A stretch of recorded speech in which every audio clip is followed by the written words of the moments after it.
1 Samuel capítulo 16. O tema da mensagem é Eliabe ou Davi?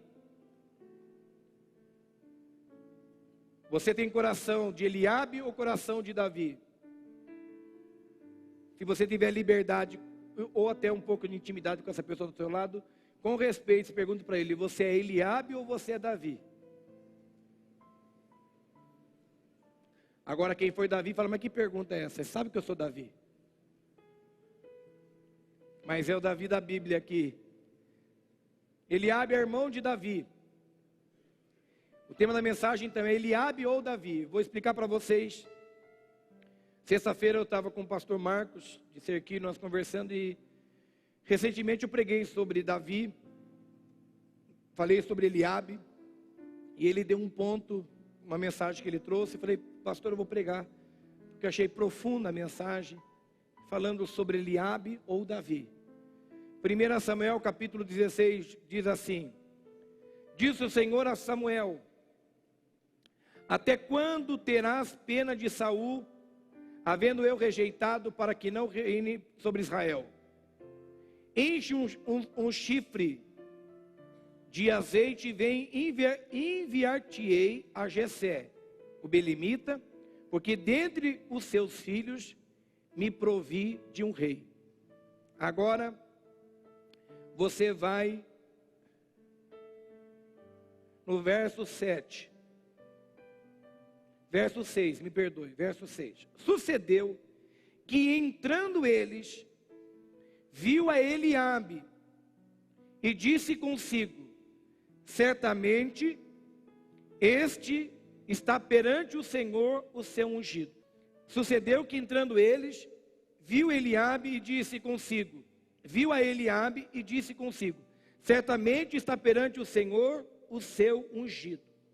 Porém o Senhor disse a Samuel: não atentes para a sua aparência, nem para a sua altura, porque o rejeitei. Porque o Senhor não vê como vê o homem vê o exterior, porém o Senhor o coração.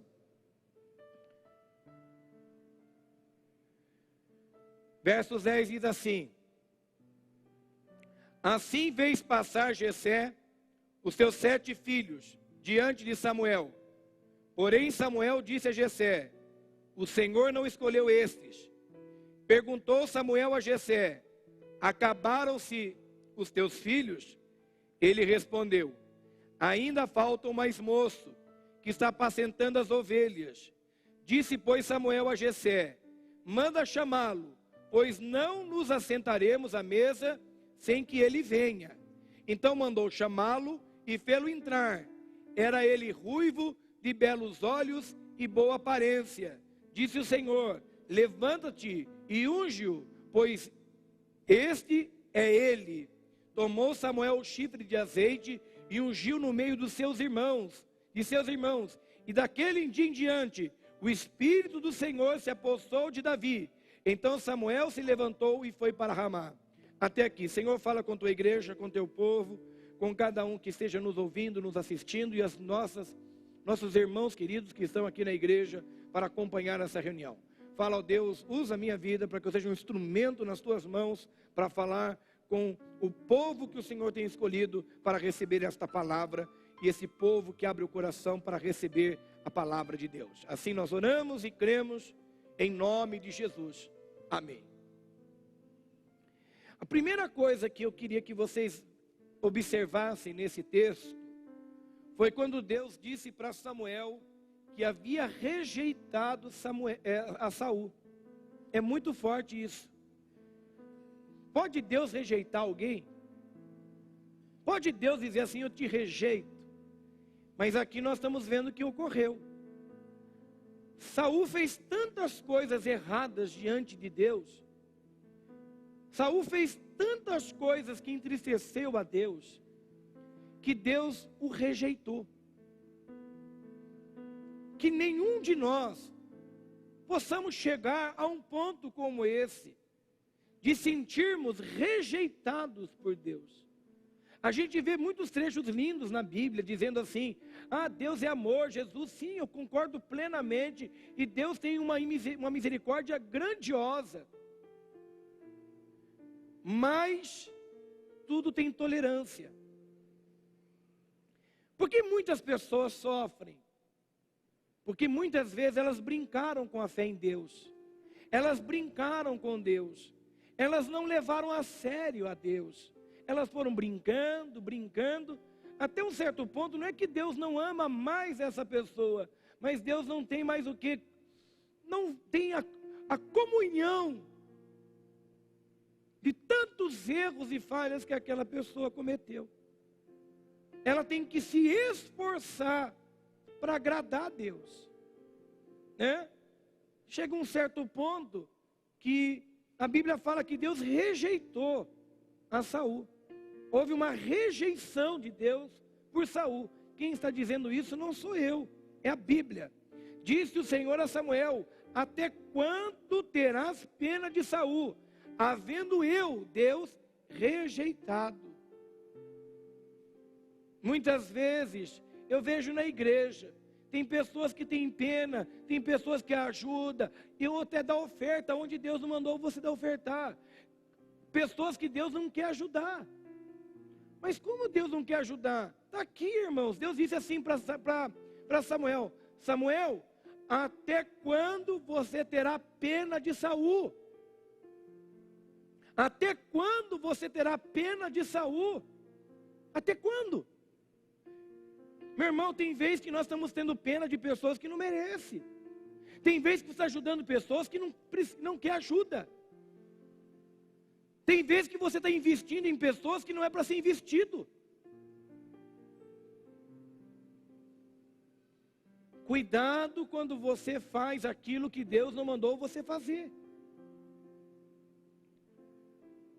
Quantas pessoas aqui já se complicaram por ajudar alguém? Nós tivemos o caso de um pastor recentemente. Claro que a história foi muito triste, e não vem ao caso aqui, não estou dizendo que toda a situação é igual a essa.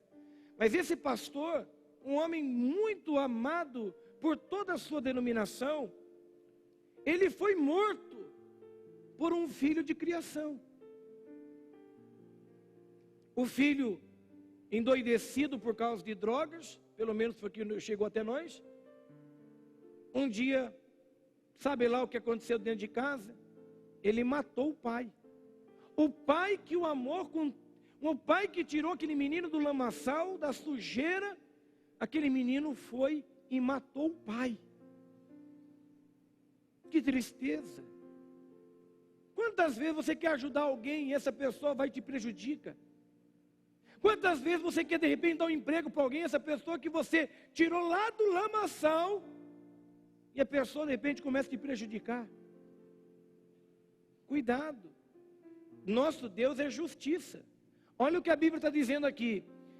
Disse o Senhor a Samuel: até quando terás pena de Saul? Não é Samuel dizendo para Deus assim: Deus, Saul não presta, Saul está errado. Oh Deus, não aguento mais dar chance e o Senhor tem misericórdia dele. Não, é o inverso. É Deus dizendo para o homem: até quando você terá pena de Saul? Cuidado, irmãos. Cuidado quando você entra no tratamento de Deus. Tem pessoas que estão passando por um tratamento de Deus. Fez coisas erradas, fez coisas que não devia. Deus está tratando. Aí você vai lá: ai, que judiaçãozinho, ai, que judiaçãozinha, ai, vou lá. Meu irmão, é um tratamento de Deus. Deus está tratando. Não entra no pormenor. Deus está cuidando.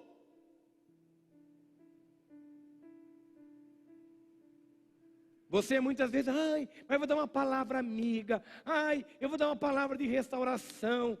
Deus não te chamou para isso. Se Deus tocar o teu coração e confirmar, você vai e faz. Agora tem muita gente que só vai por curiosidade, para saber como que está, para saber o que aconteceu. Ai, para falar: ai, eu tenho dó, ai, que judiaçãozinho, ai, que dózinho dela. Meu irmão, muitas vezes aquela pessoa, aquele irmão, aquela irmã esteja passando por um tratamento de Deus. Foi isso que Deus disse a Samuel: Samuel, até quando você vai ter pena de Saul. Havendo eu o rejeitado. Havendo eu, Deus disse, não é os outros que rejeitou, não. Não foi a religião que rejeitou, não foi os pastores. Quem tem rejeitado Saul sou eu. Eu rejeitei Saul. Então, cuidado, quando Deus está num tratamento, e muitas vezes você quer entrar, acho que eu vou fazer isso, acho que eu vou ajudar de tal maneira, e Deus está dizendo, eu estou num tratamento com ele, eu estou num tratamento com ela. Não entra numa dividida onde você não foi chamado. É um tratamento de Deus. Aí, essa é a primeira parte. Tá. A segunda parte, Deus ia destituir Saul como rei de Israel e precisava levantar um outro rei. Deus então pede que o sacerdote, o profeta Samuel, vá até a casa de Jessé, porque Deus disse que dentre os filhos de Jessé, Deus já havia visto um entre eles que tinha todas as características para assumir o reinado de Israel. Fato, Samuel, que é o profeta, o sacerdote, obedece à voz de Deus, enche um chifre de azeite para ungir o futuro rei de Israel. Só que somente Deus e Samuel sabia que a ida de Samuel até a casa de Jessé era para consagrar o futuro rei de Israel. As demais pessoas, ninguém o sabia. Era um pormenor, um segredo de Deus com Samuel, Samuel com Deus. Acabou. Tá. Vai lá, Samuel. Chega na casa de Jessé. Agora vai começar você entender o que é Eliabe e o que é Davi. Samuel entra na casa de Jessé. Jessé então chama o filho mais bonito na mente dele, o mais inteligente, o mais preparado, que tinha N vantagens sobre os demais. Deus chama Jessé chama Eliabe, o filho mais velho. Então vamos conhecer quem é Eliabe. Eliabe, primeiro, que ele é o primogênito. O primogênito, pela Bíblia, é aquele que tem a bênção de Deus. É o primeiro filho homem. Eliabe, além de ser o primogênito, ele era homem de guerra. Ele fazia parte do exército de Saul. Eliabe tinha, por ser homem de guerra, ele tinha armaduras. Ele tinha armaduras de guerreiro, porque ele fazia parte do exército de Saul. Eliabe tinha pose, a Bíblia fala que ele era alto, tinha boa aparência. Então ele tinha pose. Ele tinha, a aparência dele já convencia. A aparência dele já era chamativa. Eliabe tinha um nome forte.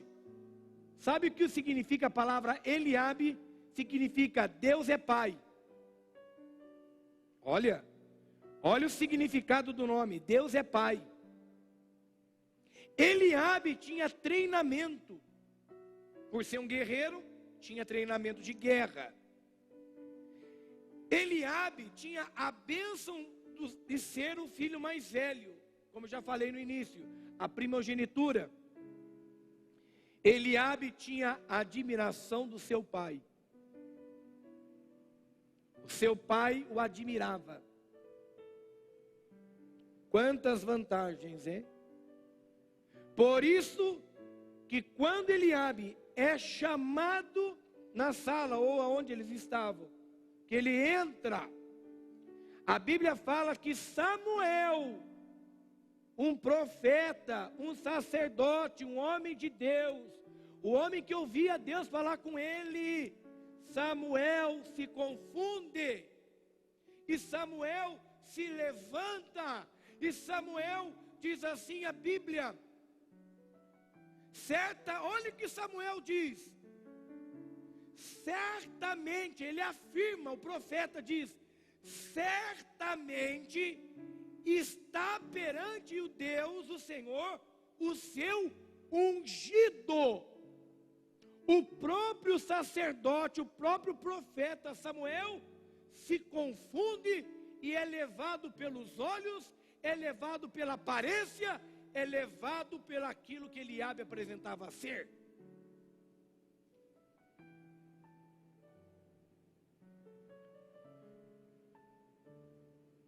Quantas vezes eu e você somos levados pelas aparências? Quantas vezes eu e você já fomos enganados, porque acreditamos naquilo que as pessoas disseram para nós? Quantas vezes eu e você, quantas vezes nós fomos enganados, porque acreditamos naquilo que as pessoas diziam que elas eram? Quantas vezes você acreditou nas aparências das pessoas? Você acreditou na bondade momentânea que ela demonstrava ter, na simplicidade daquele momento que ele demonstrava ter.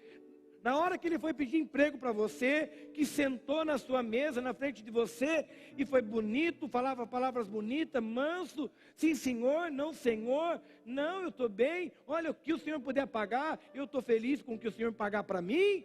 E você acreditou que aquela pessoa era simples, humilde, nossa, que pessoa maravilhosa, vai ser um bom funcionário. 2 anos depois, essa pessoa destruiu com a sua vida, destruiu com a tua empresa, colocou você num processo, defamou você. Você fala, meu Deus, eu me enganei por causa das aparências. Quantos já passaram por isso? Um monte de gente. Acho que todos nós um dia já fomos enganados pela aparência. Nós acreditamos na pessoa, no que ela falava, no que ela dizia. Ah, é bonzinho, nossa, que beleza. Atração fatal. Pessoa que você encontrou, nossa, que homem maravilhoso. Meu Deus, que gentleman, ele abriu a porta do carro para mim. Meu Deus, depois que você começou a namorar, casou, ele se tornou num monstro.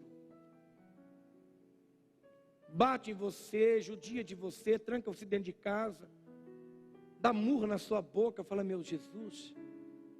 Mas lá atrás ele nunca demonstrou ser essa pessoa, nunca, jamais. Aparência. Irmãos, aparência é uma coisa tão forte que, pasmem vocês, Samuel, o grande profeta, aquele que ouvia a voz de Deus, que Deus falava com Samuel, que Samuel ouvia a voz de Deus. Tem aquela passagem que Deus chama Samuel, Samuel, Samuel, e ele ouve, ele pensa que é o sacerdote Eli, o profeta Eli, mas era Deus falando com ele. O homem que ouvia a voz de Deus se confundiu, achando que o futuro rei de Israel seria Eliabe. Existem muitos Eliabes nos nossos meios hoje. Eliabe, se você levantar a ficha dele, como eu levantei um pouquinho, Eliabe é para confundir a qualquer um. Primogênito de Jessé, homem de guerra, tinha armadura de guerreiro, tinha pose, a Bíblia diz que ele era alto, bonito, boa formosura, nome forte, o nome Eliabe significa Deus é pai, tinha treinamento, tinha bênção de ser o mais velho, tinha admiração do seu pai, tinha admiração do pai, o pai amava Eliabe. Eliabe tinha todos os requisitos, de fato, humanamente dizendo, para ser ungido rei de Israel. Mas existe uma vírgula, existe um pormenor.